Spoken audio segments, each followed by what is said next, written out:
Chapter 3, Circumstance which mitigate criminal liability. Article 13, mitigating circumstance.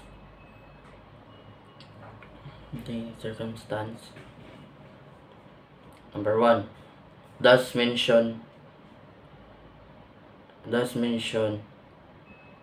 in the preceding chapter, when all the requisites necessary to justify or exempting from criminal liability in the prospective case are not attendant. Number 2, that the offender is under 18 years of age or over 70 years in the case of the minor, or shall be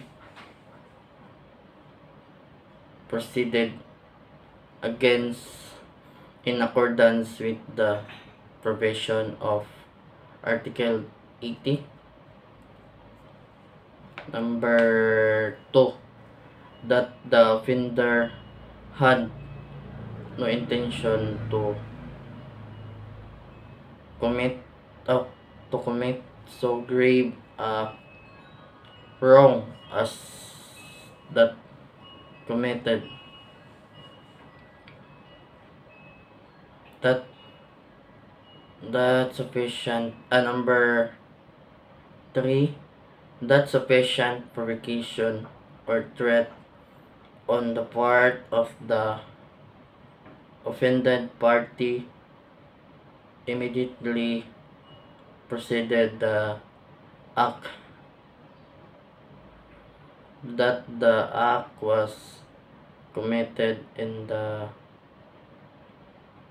immediate vindication of a grave offense to the one committing the felony, delito,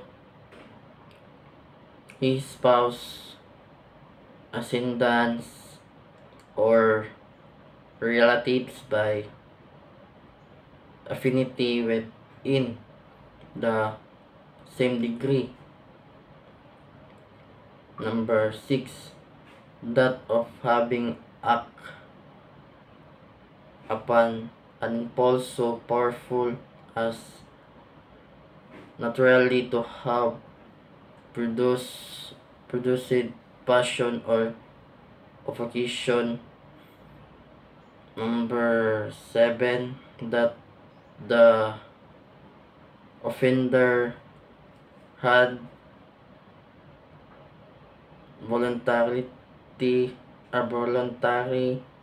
surrender himself to a person in authority or his agent, or that he had voluntarily confessed is guilty before the court prior to the presentation of the evidence for the prosecution. Number 8, that the offender a deaf and a dumb, blind or silent, blind or otherwise sufficient some physical defect which does restrict his means of action, defense, or communication with his fellow beings. Number 9, such illness of offender as would diminish the exercise of the willpower of the offender without, however, drifting from him of the consciousness of his act. Number 10.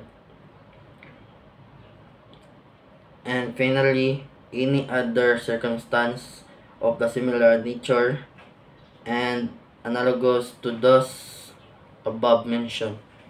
Article 13, mitigating circumstance.